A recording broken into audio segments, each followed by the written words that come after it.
All right, welcome back, friends and comrades, and a happy new year to everyone. This is our first new episode for 2026. And today I'm joined by philosopher Yanis Iqbal, who has recently published a very important book um called The Sword in the Neck with Iskra Books. I had the great honor to write the preface to this book of philosophy, which is a radical sort of Marxist reconsideration of the Palestinian struggle in the wake of October 7th.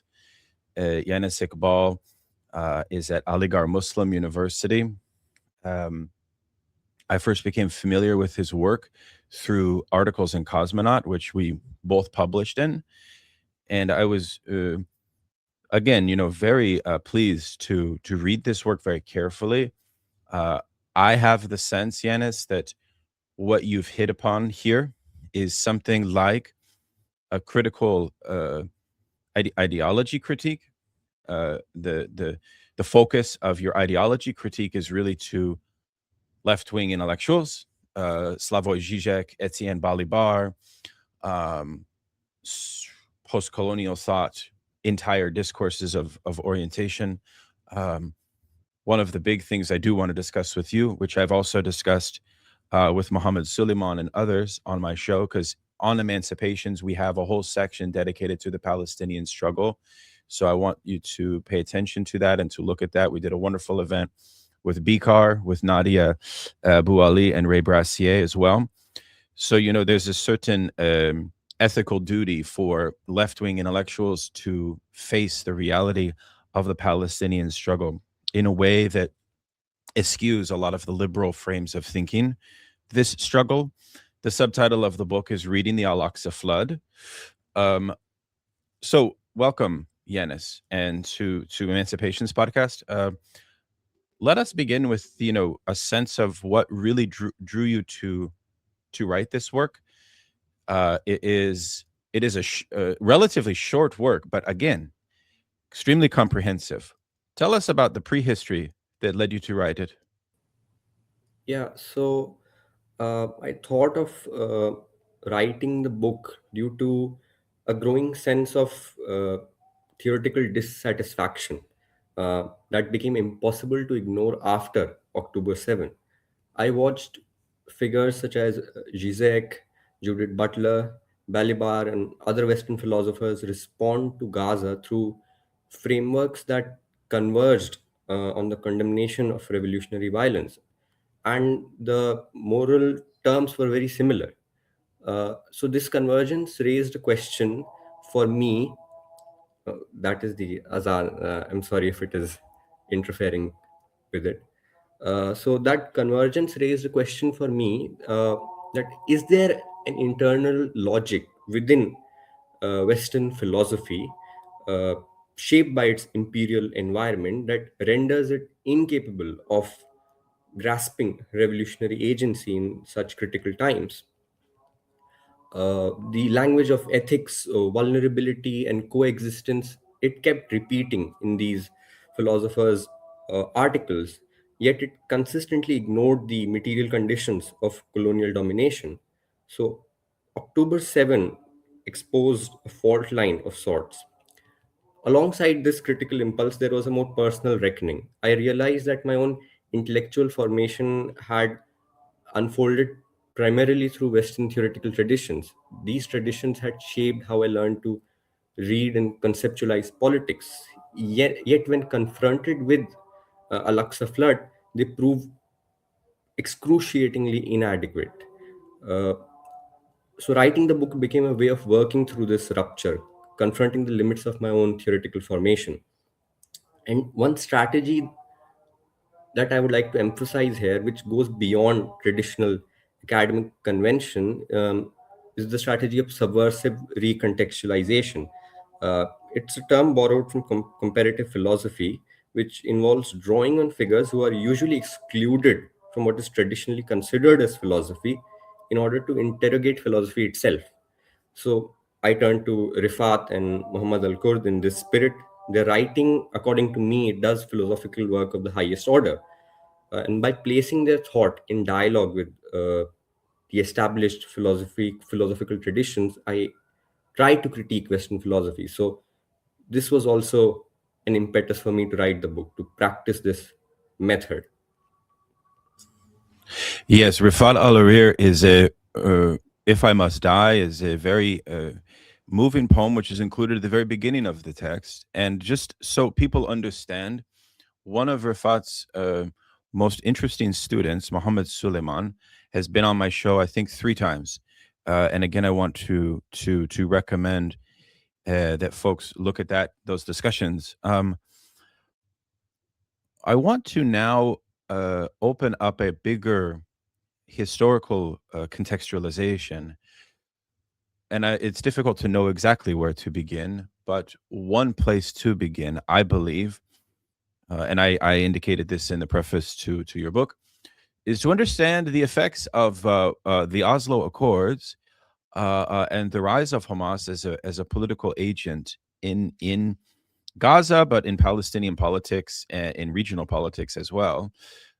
Because I think that, as I've mentioned before, Edward Said referred to the Oslo Accords as the Palestinians' Versailles.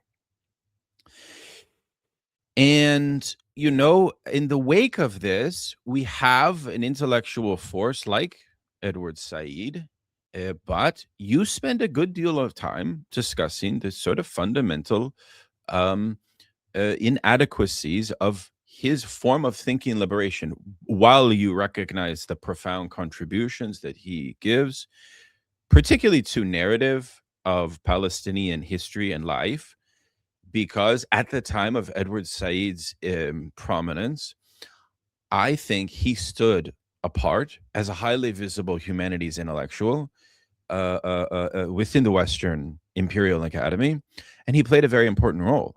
We should never underestimate that.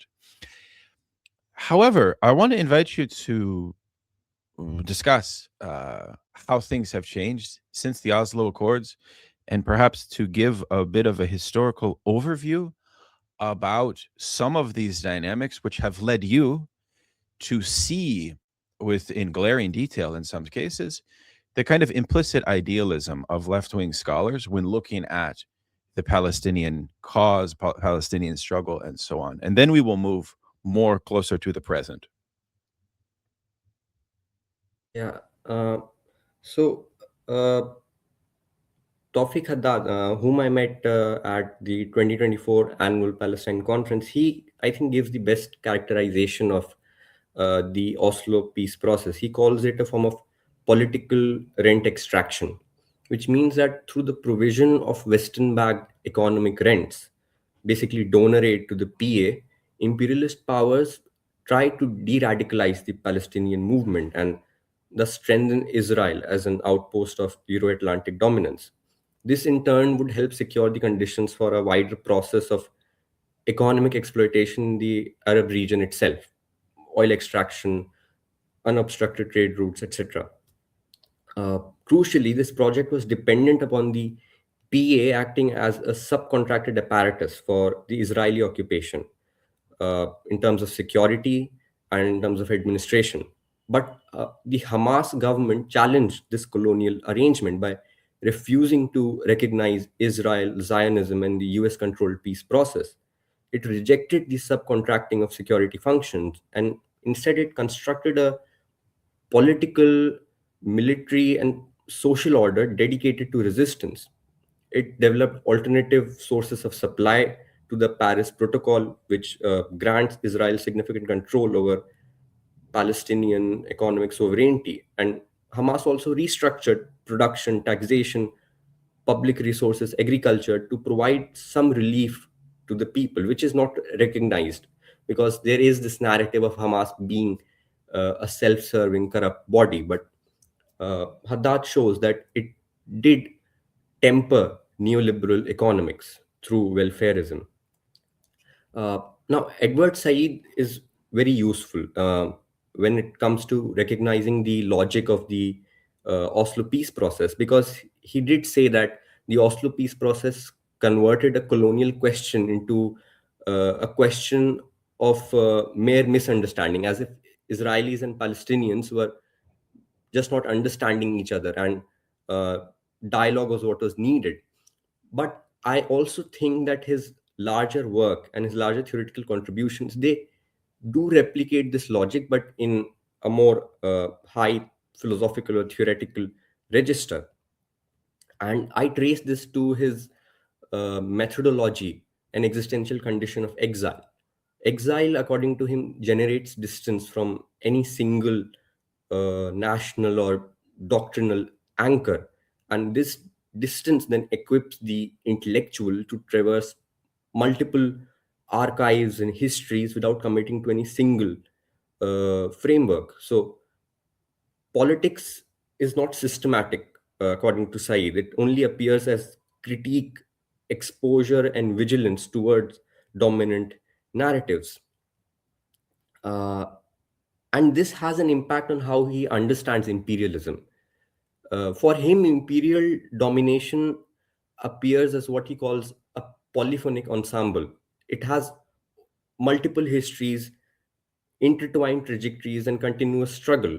It is a field of interactions which resist reduction to a single principle. And because imperial history is composed of many voices moving simultaneously, political understanding takes the form of interpretation across multiplicity. So he doesn't privilege any one explanatory axis. And this is part of the wider pluralist turn, which repudiated Marxist explanations. This commitment to polyphony has political consequences. Since no single logic organizes the historical field, imperialism increasingly appears as an open ended constellation of meanings, narratives, and representations.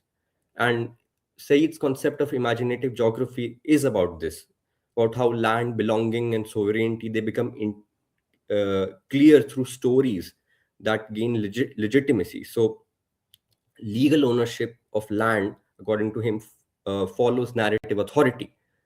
Uh, so this is a turn towards representation and meaning making. The analysis thus shifts from history to a metaphysics of narratives.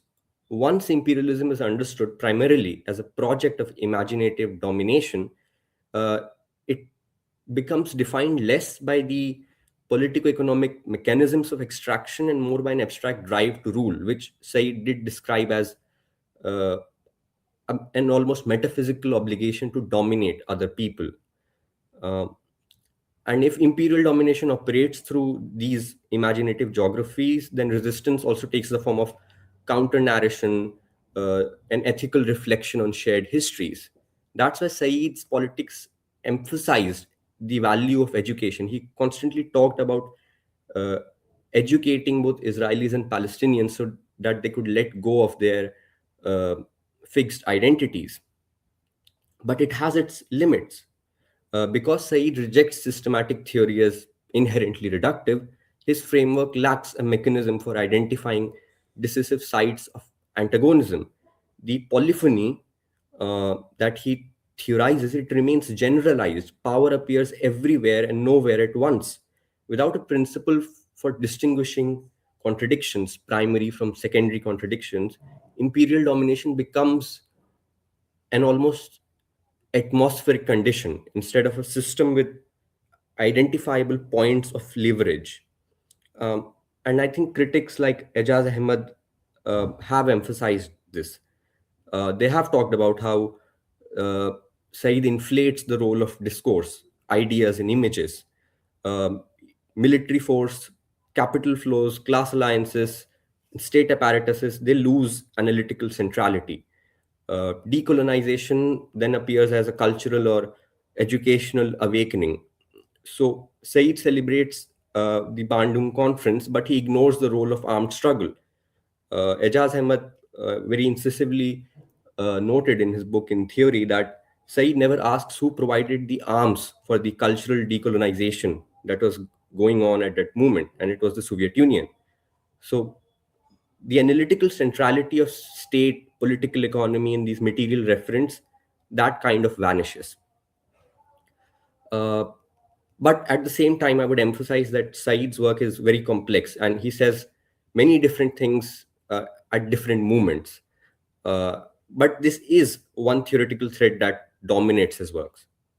Yes, thank you very much for this. And in a way, it's hard to gauge Edward Said's what he would say if he were alive today. I think, without question, he would remain a steadfast advocate for everything that has happened in the wake of October 7th, irrespective of some of these limitations. And perhaps some of his theoretical limitations are born from the fact that he was inducted to become a kind of ambassador and Western diplomat for the so-called peace process.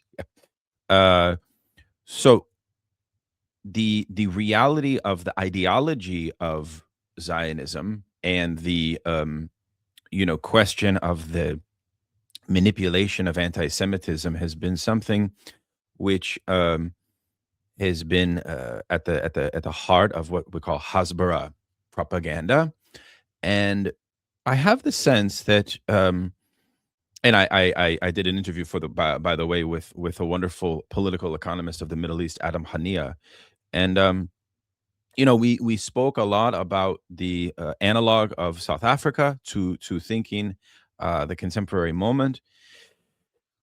One of the things that always comes up for me when we examine uh, the theoretical discourses by which we understand Hamas and the Palestinian struggle is, of course, the work of Frantz Fanon.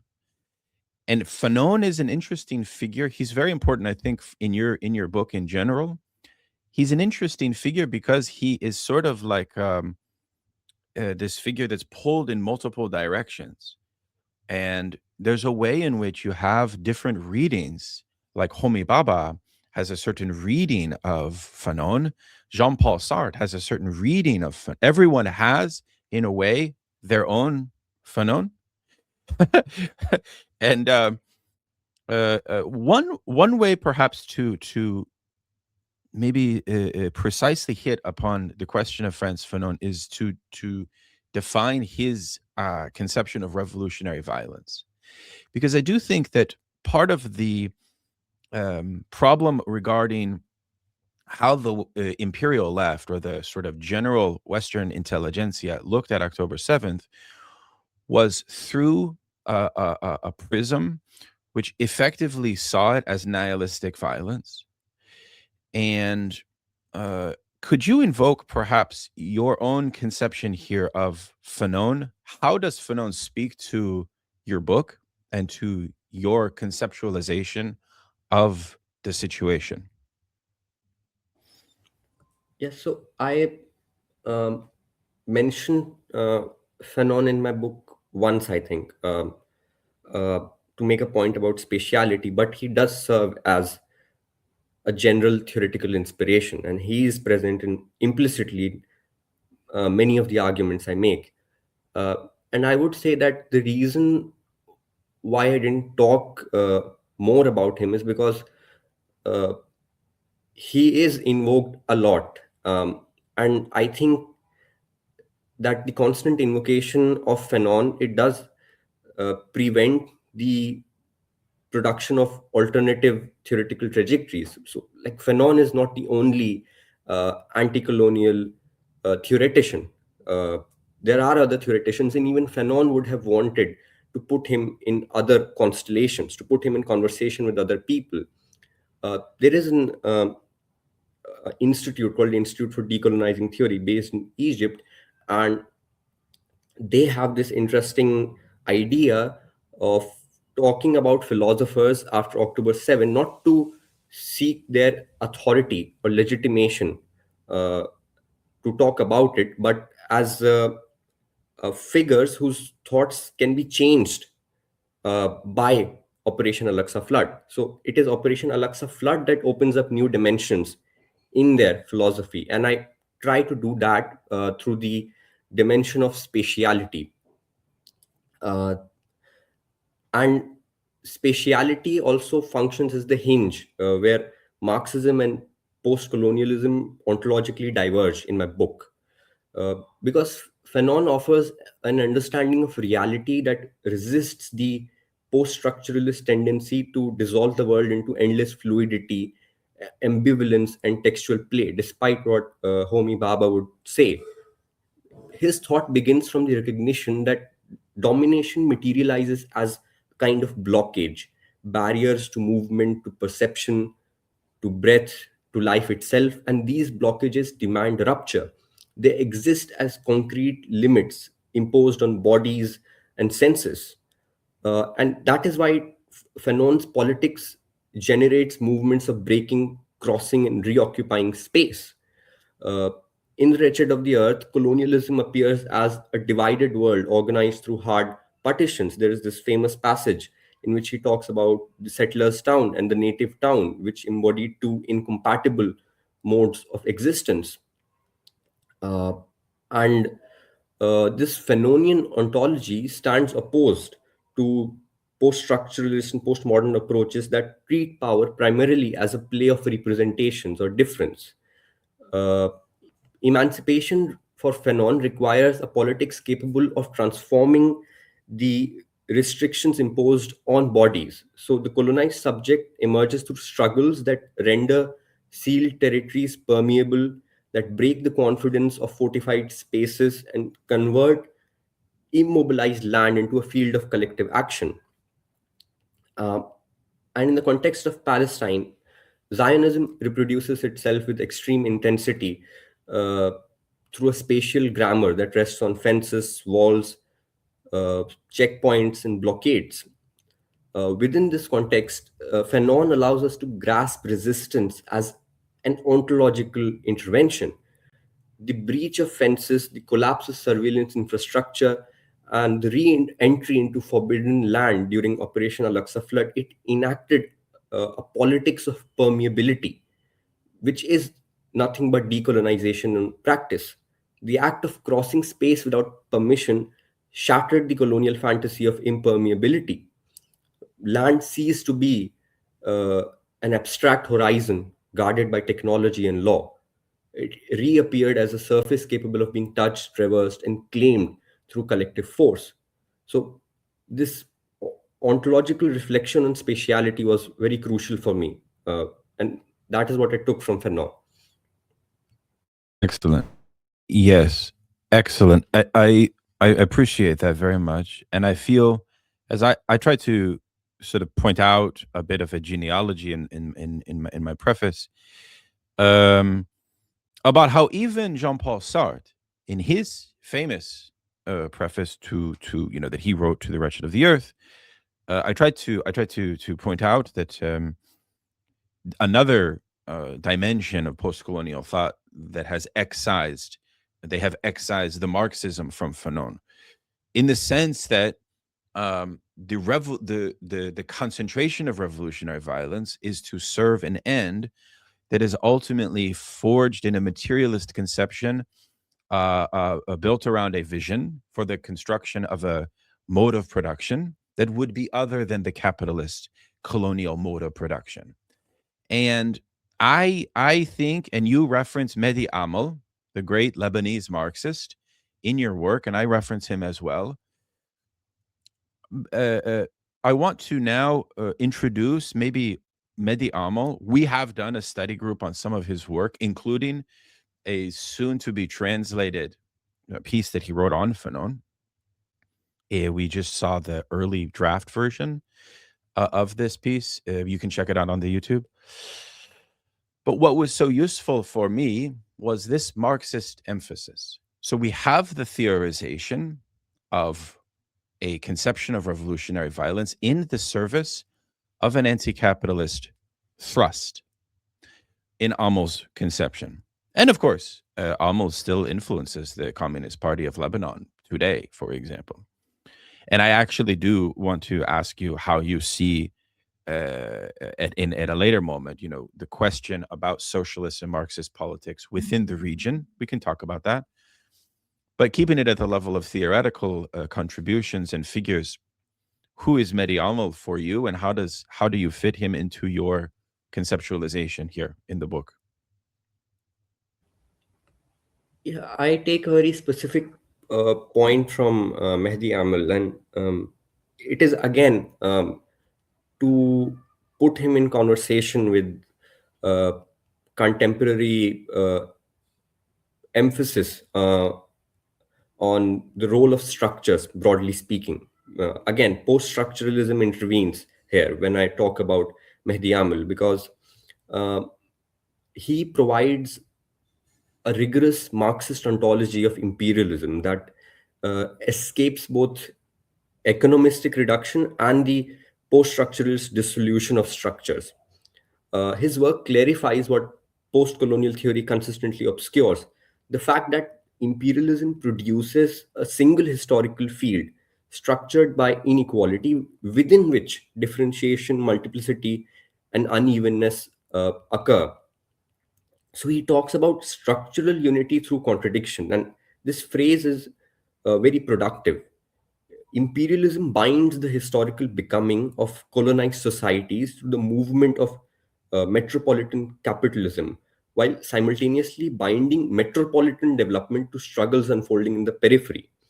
So, human history assumes a unified movement, yet it is a unity that is traversed by antagonisms that are uneven, but that never dissolve the underlying unity. So, there is this tense dialectic between uh, unity and contradiction, and this formulation directly challenges postcolonialism's tendency to privilege difference, fragmentation, and plurality in isolation from the structural totality that generates them. So, Amal shows that unevenness uh, only becomes clear within a determinate system of uh, dependency and inequality. One can't ignore the capitalist totality uh, that binds human history to only talk about differences or plurality. And Amal's dialectic also reorients how political agency is understood. Prior to the eruption of national liberation struggles, colonized societies appeared as passive terrains upon which capital acted. But with revolutionary movements, colonized peoples entered history as subjects who transformed the conditions of that historical unity. And from that moment onwards, imperial development became a contradictory movement in which metropolitan and peripheral trajectories interacted, disrupted, and reshaped one another within a single struggle. Uh, and this conception restores historical weight and strategic density to anti colonial politics, qualities that disappear within post colonial approaches, which only talk about discursive movements, displacements, without underlining the role of national liberation struggles uh, in changing the nature of capitalist totality.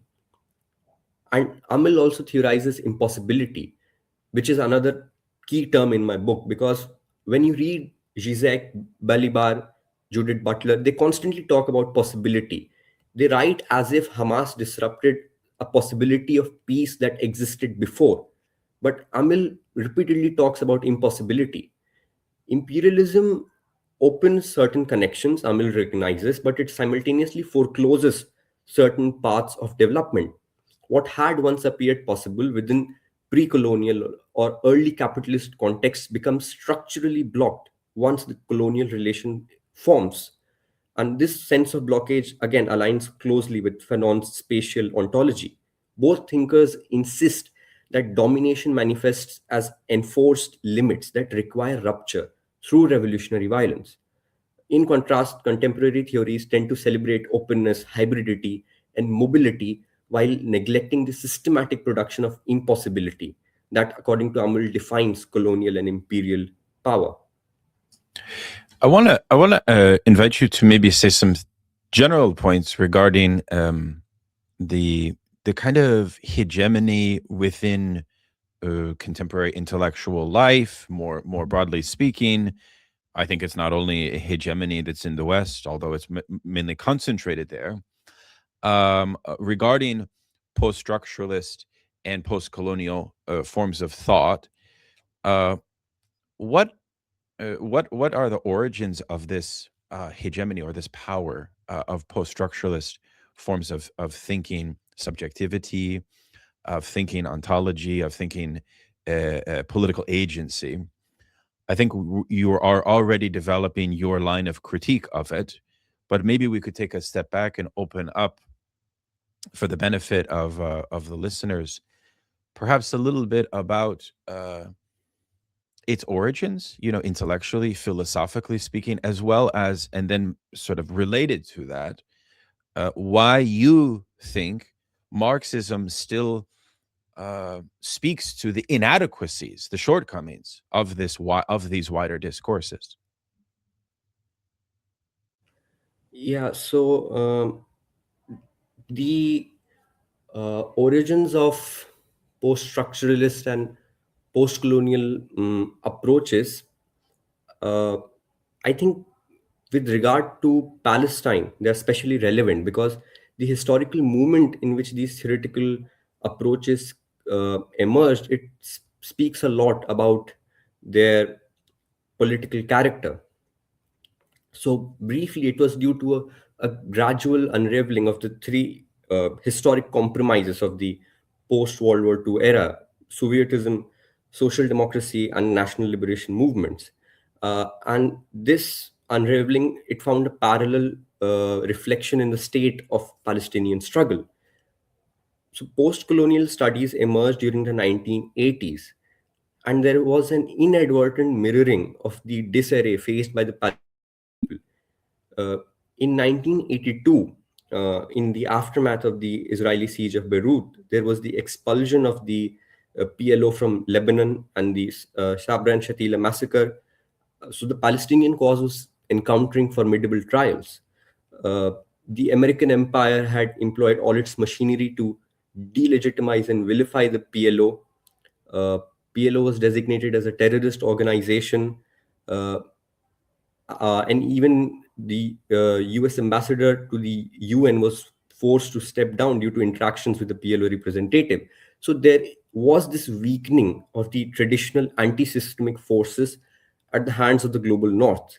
And at the same time, we see the emergence of post colonial theory, uh, which was motivated by a foundational anti Marxism, a comprehensive disavowal of all forms of nationalism, and a resultant glorification of liminality, hybridity, migrancy, and an aggressive rejection of all totalizing social explanations. Uh, and post-colonial studies specifically, it emerged in the context of literature. Ajaz Ahmad has talked about how uh, during the 1980s and 90s, uh, post-colonial theory crystallized at a moment of disciplinary crisis within English and Commonwealth literary studies. And Homi Bhabha's early interventions were focused on literature. He argued about how there is a collaboration between historicism and realism, and how we need theories of difference that treat subjectivity as fractured and internally divided. We don't need to go into the details, but the central point is that post colonial theory was focused on literature at a time when traditional politics, organized politics, was facing defeat. And I think this condition of defeat uh, frames the fundamental theoretical orientation of these theories.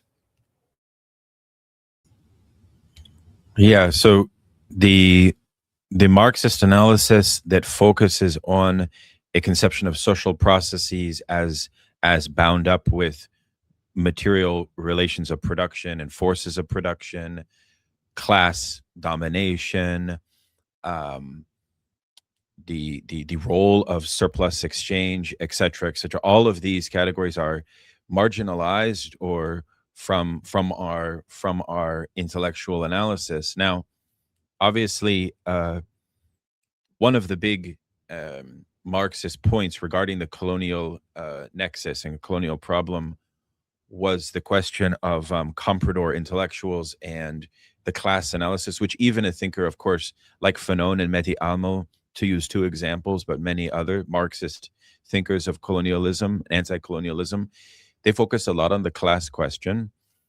Um, and you do as well. Before we dive into your very thorough critiques of Zizek and Balibar and some of these other contemporary philosophers, could you say a bit more about how you are attempting to resurrect a kind of Marxist perspective, a Marxist orientation, a Marxist practice to transcend some of these limitations of the post-colonial hegemony? Like, what are the Yeah. areas of Marxism that really remain very steadfast, Yeah. very true for you? Um, so post-colonial and post-structural theory, they dissolve the stability of historical structures by only focusing on difference. And this evacuates politics of its specificity, because politics demands a confrontation with structures. So, my book tries to focus on how politics has a strategic dimension that involves an interaction with structures if the possibility of emancipation is to be created. But at the same time, I would emphasize or uh, tone down the very simplistic or binaristic uh, thinking that goes around Marxism and post colonialism, because it is thought that Marxism is about political economy and post colonialism is only about literature. And this gives us a very economistic understanding of Marxism. Uh, Politics cannot be reduced to strategic confrontation with structures of class and the multiple modalities through which class operates. Uh, this is class reductionism. Political action presupposes a more elementary set of capacities: the ability to communicate, to move, to interact, to perceive. And these capacities form an aesthetic ground of politics, an enabling condition through which subjects undertake collective action. Now, the central error of post colonial theory lies in mistaking this aesthetic ground for a sufficient replacement of political strategy. By elevating literary texts and discursive ambivalence into the sole sites of politics, post colonialism treats aesthetic experience as if it could accomplish what political strategy historically performs.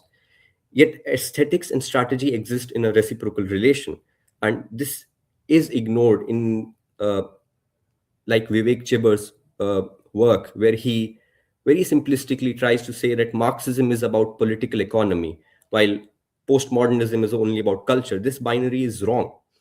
Uh, and I would give a very fruitful example here of a tradition of Hindi Bohemian poets in India who were very closely affiliated with Marxist and left movements.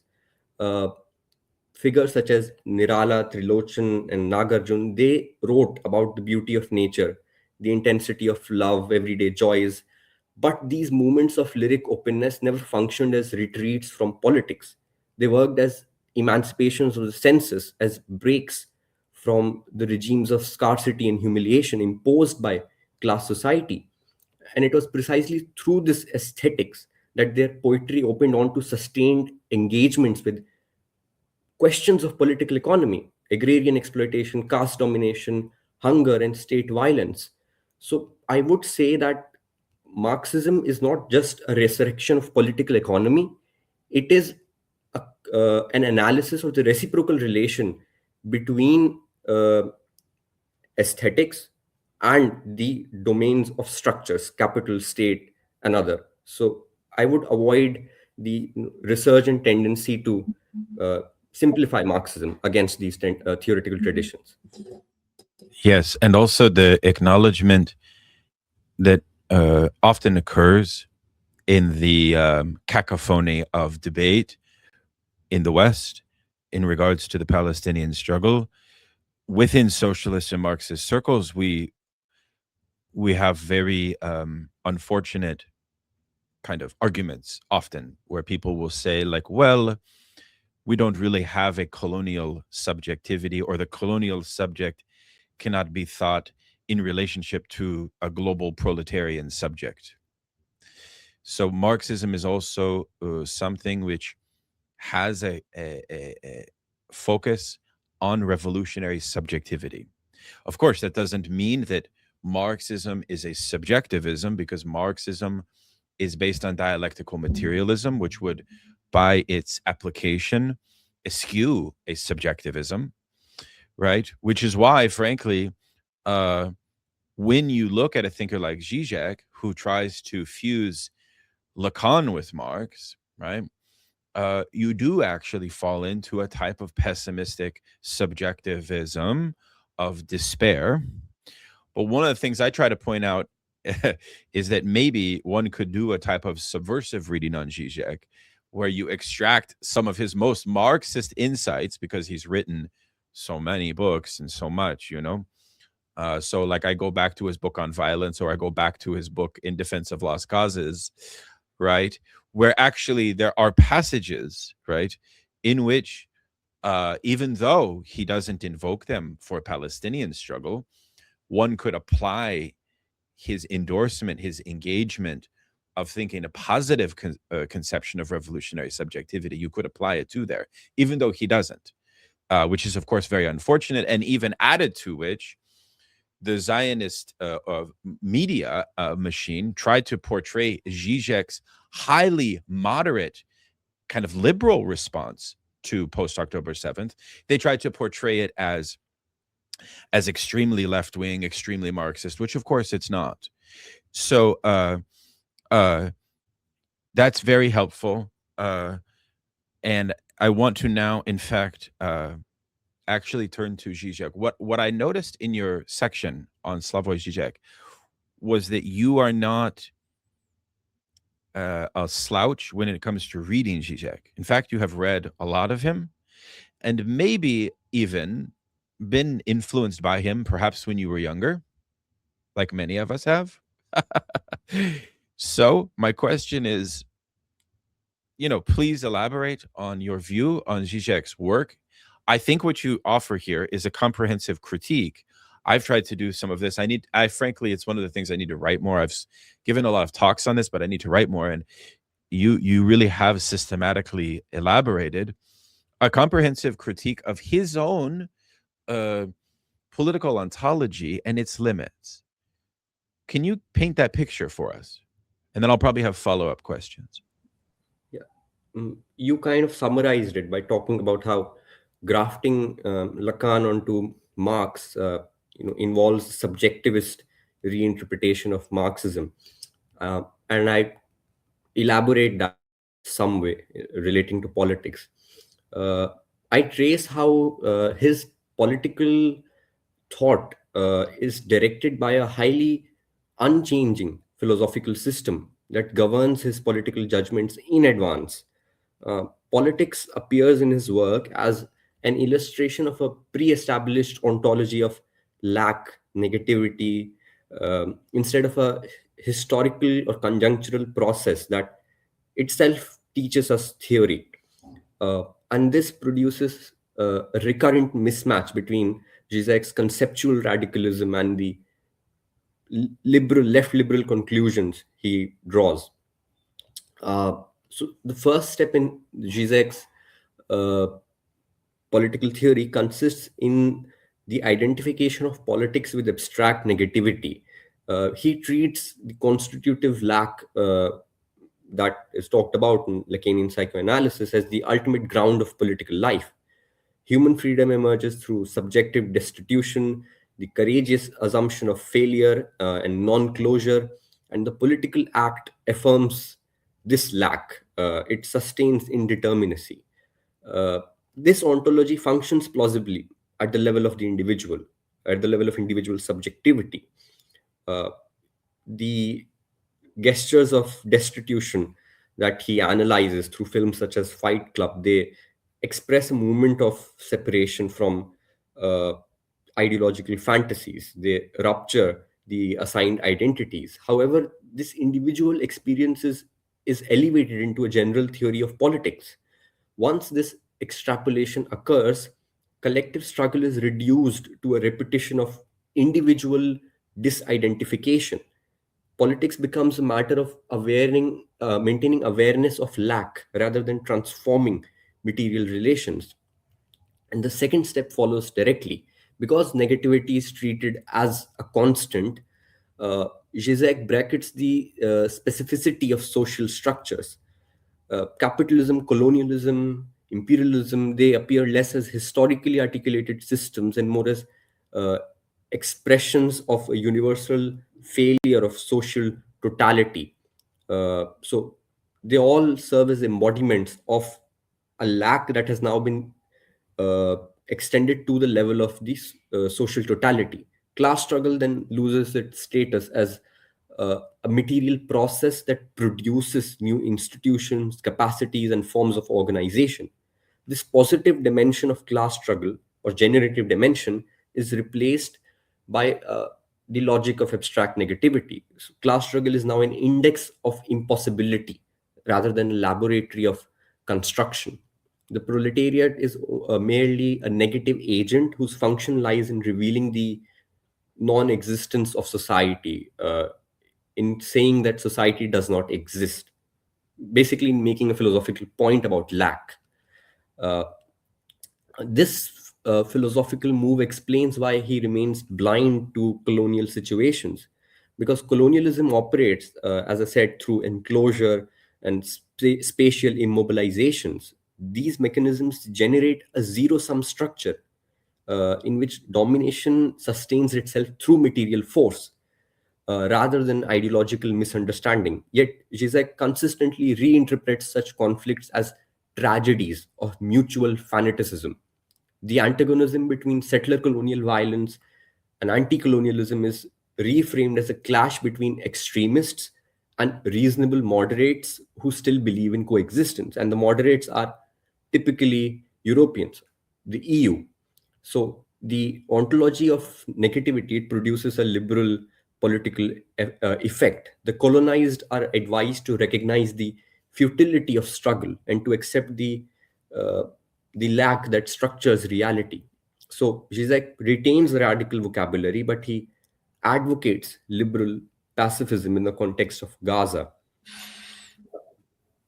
Yes, it's very interesting because at a certain point in time, Zizek was criticized by other philosophers like Simon Critchley for embracing a theory of political act, of the act, what he called the act, which is a concept from Lacanian psychoanalysis meant for the clinic, but applied to the political field. And in this conception of the act, Critchley argued that Zizek was embracing violence. And so now we have a certain reversal in a certain way, whereby that conception of the radical act is no longer really even invoked by him. And instead, we have the conclusion, which maybe we could summarize in his op-eds regarding October 7th, what he was portraying, the conflict between Israel and Hamas, to equate them as equals on the one hand, and that moreover, and here he almost dovetails with post-structuralist discourse theory, that dialogue and understanding are the means for the resolution of the issue. uh, if they can realize the overlapping lack that they share alike, there could be some breakthrough in the conflict. So he relativizes the conflict as an imaginary conflict of a kind of psychic identity or a psychic struggle, which is, so he's identified universalism in the psychological mechanism of lack, not in the social field. And in that sense, he's idealist. I think it's very in a precise way. There's a certain idealism. Now, could you say a bit more regarding his kind of ontology of lack? You spend quite a lot of time speaking about his flirtations with quantum mechanics and so on, uh, because I feel that your section on Zizek is the most interesting for me, because it leads you to conclude that most political ontologies, right, that do not have a Marxist orientation to them, end up actually being quite problematic. So his is one amongst maybe others we could also invoke. Could you say a bit more about the inadequacies of Zizek's ontology, and perhaps it's even found within his work on Hegel? It's not only the Lacanian part, perhaps, that becomes problematic. So you talked about the theory of the act, and uh, I don't talk about that in my book, but uh, that is instructive here because even when he celebrates violence, in fact, he sensationalized violence. He talked about extreme revolutionary violence of the Shining Paths executions of agricultural consultants or the Viet Cong cutting off vaccinated children's arms. So he celebrated this kind of violence when he was talking about his political theory of the act. But even here, what one sees in the many examples that Zizek gives, it's that uh, violence is aestheticized as a radical act of refusal. uh, they remain confined to moments of rupture. Their actual organizational capacities, the ways that they may have developed practices of uh, redistribution or forms of governance, they fade into the background. You were talking about how for Fanon, violence is in the service of a specific uh, project, the socialist project of reconstructing society. But Zizek never talks about it. Even when he talks about violence in a positive manner, he confines violence to these movements of disruption. So the endorsement of violence in Vietnam or Peru is less about the political consequences of such acts in their conjuncture than about their capacity to embody an absolute rejection. Uh, so this philosophical celebration of negativity bypasses the fundamental question that structures politics. How can ruptures generate durable institutions, sustain themselves across time, or avoid annihilation? But Zizek doesn't talk about this. He only offers a paradoxical acceptance of cynicism. I think it was in his recent book on Christian atheism, which I didn't want to read, but I had to read while I was researching for my book. He says that a true believer is ruthlessly cynical about its predicament, but this awareness only strengthens their commitment. So, in other words, revolutionary subjects acknowledge from the start that their striving for the impossible will inevitably subside, that the fervor of the event uh, cannot permanently remain. Uh, so the question of politics for Zizek is sustained not by an institutional solution to the problem of duration, but by a kind of double consciousness. One throws oneself into revolutionary fervor while fully aware of its eventual decline. So there is no theorizing of how to institutionalize a new order. Uh, that question is transposed into an idealist question of subjective disposition. Cynicism itself becomes a form of fidelity. We revolutionaries are fully aware that our striving for the impossible will subside, uh, but this awareness somehow strengthens our commitment. So the terrain of theorizing is shifted from the institutional to the psychological, to a philosophical meta language of consciousness. And I think that is the limit of Zizek. He transforms every political question into a question of psychic causality centered around consciousness. And obviously, this is Hegelian. Yes, it's very, very useful.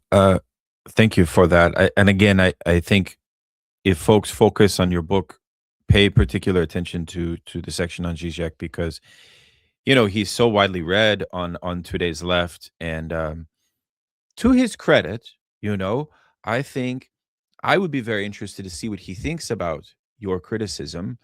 Often he can handle criticism. To his credit, he can metabolize and absorb it. So you never know. Maybe he will respond to your chapter on him. Yanis, I've done a little bit of work, a fair amount. I've published a few things on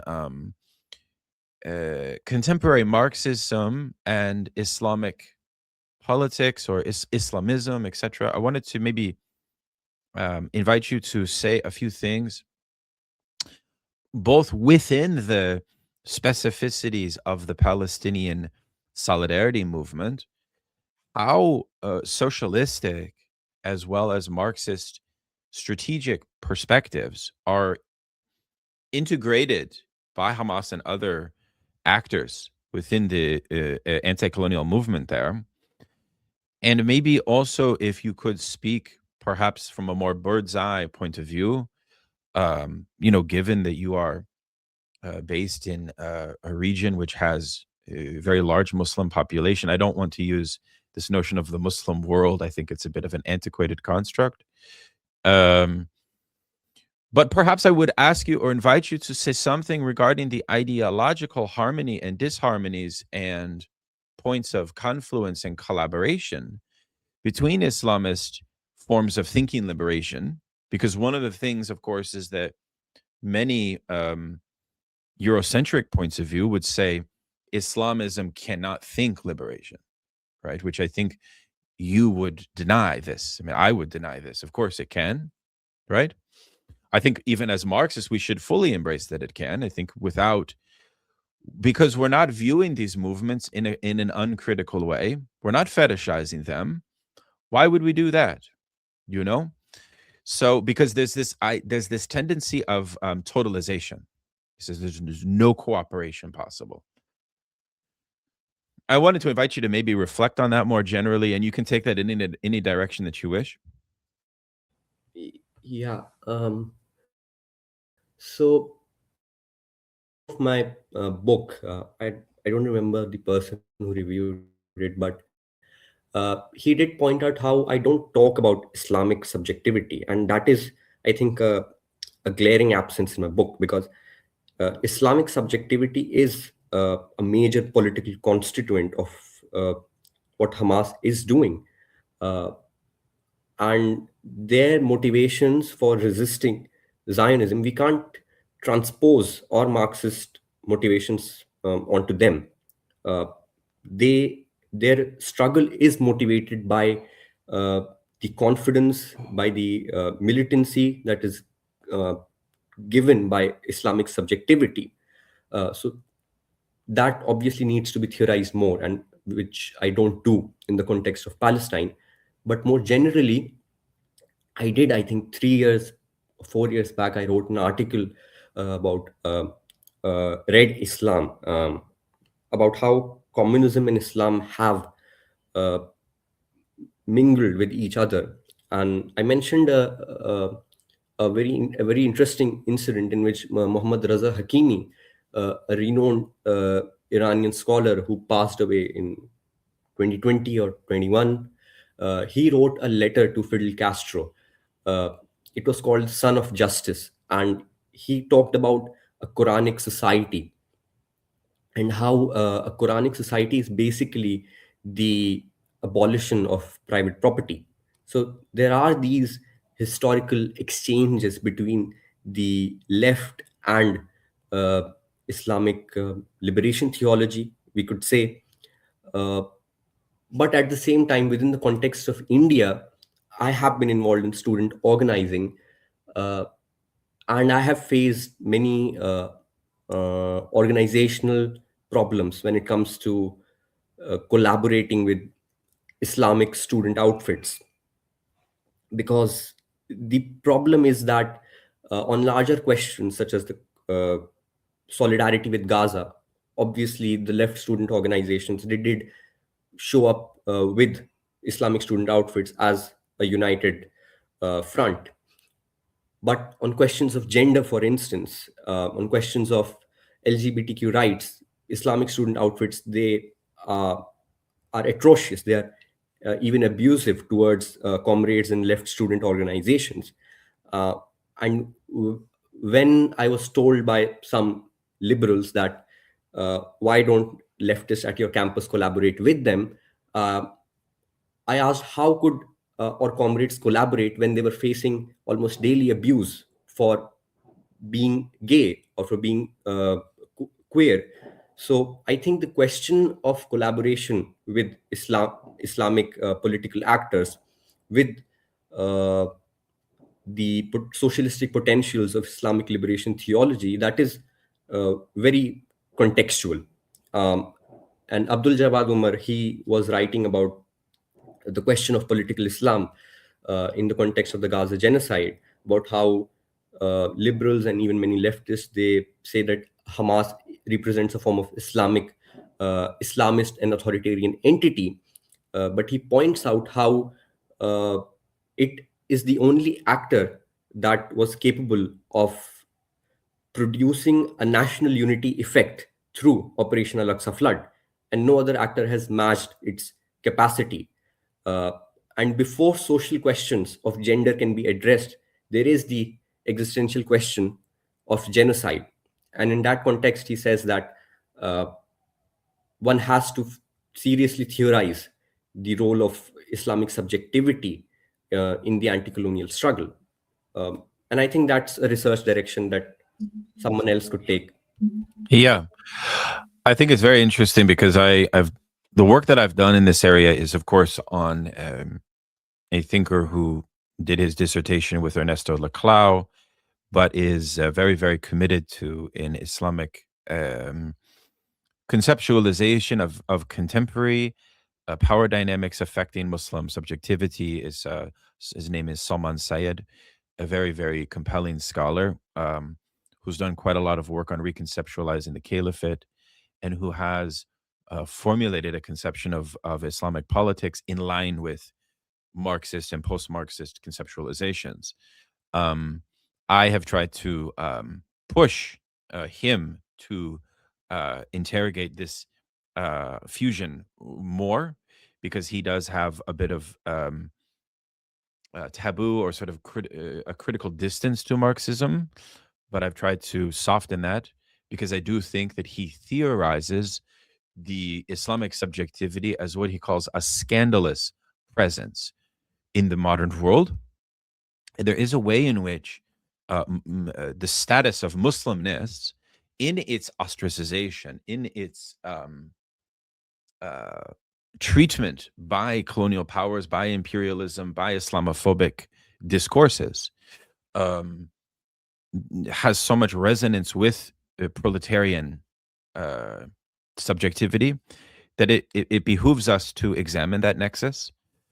In my view, of course, at the same time, you can have Islamist movements which reproduce neoliberal uh, entrepreneurial forms of revolution, like the Muslim Brotherhood in many cases, unfortunately, right? So there does need to be there does actually need to be a return to questions of political economy without being economistic. I think that's fine. You see my point in this potential rapprochement between the two, because the Marxist orientation will be so much more robust in terms of its focus on liberation. Okay, so let me ask you about Etienne Balibar, the great French Althusserian philosopher. Actually, you have a chapter on his work, and you touch a lot about how he conceptualizes not only Al-Aqsa flood, but also Ukraine. And if one follows Balibar's latest work, I mean, he really has kind of seemingly abandoned Marxism pretty much completely. He has been trying to, I guess, re-theorize intersectionality. It's a bit problematic in my view. But that doesn't mean that his Marxist contributions from the 70s, we should still read them. Yeah. I mean, his book on the dictatorship of the proletariat is incredible. As you probably agree, his work with Althusser is also incredible. Because as you know, Althusser is interesting because Althusser, by the way, as a side point, a lot of people I speak to say, "Oh yeah, Althusser is so problematic. He broke from." That's not true in the sense that Mehdi Amo was utilizing Althusser's critique and method to develop his very conception of the colonial mode of production. We should not forget that, you know. Um, so I think the picture is very complex in a certain way. But could you introduce Balibar and how you sort of criticize his response in its distinctness? Uh, in response to the Gaza genocide, he also talked about the possibility of peace, about how there was um, a cycle of violence in which both uh, Hamas and the Zionist state were participants. They both were contributing, according to him, to this cycle of uh, violence. And since he was talking about violence, I went back to his book on violence. Uh, and his book is short, but it's very complex and theoretically sophisticated. Uh, and he constructs a historical narrativization of violence. Uh, he says that violence never functions as a neutral instrument. Uh, this assumption of neutrality, it's a relic of previous teleological political traditions, because violence always exceeds intentions and produces effects that overwhelm the purpose deployed. And against these older revolutionary traditions, he says that violence can never be converted into progress through the medium of history, state formation, or class victory. The defeat of revolutionary projects marks for him the end of any confidence in violence as historically productive. So, in brief, violence is a dangerous thing since it can't be controlled. It is like playing with fire, and one shouldn't do that. One should be, as he says, civil. And my argument is, to simplify, that playing with fire is what constitutes politics. Uh, because uh, Balibar's rejection of teleology is only half the story. By focusing on how violence exceeds intention and risks reproducing domination, he sidelines the way that violence has historically served as a threshold of political collectivity. Revolutionary violence was understood as necessary because existing institutions foreclosed political participation altogether. Violence broke that foreclosure and allowed politics to begin, even if its outcome remained uncertain. But he doesn't like this productive uncertainty and instability. He believes that movements need to take a distance from themselves, and these are his words. Uh, and there always has to be space, according to him, where people can reflect on the consequences of their movements. So he erects civility as a second order reflection that prevents mass movements from falling prey to unthinking barbarity. And there is this sentence that basically summarizes his view of violence, in which he says that we must take risks and know which risks we take. Uh, but this is fundamentally anti political, because decisions in politics are made outside the remit of knowledge.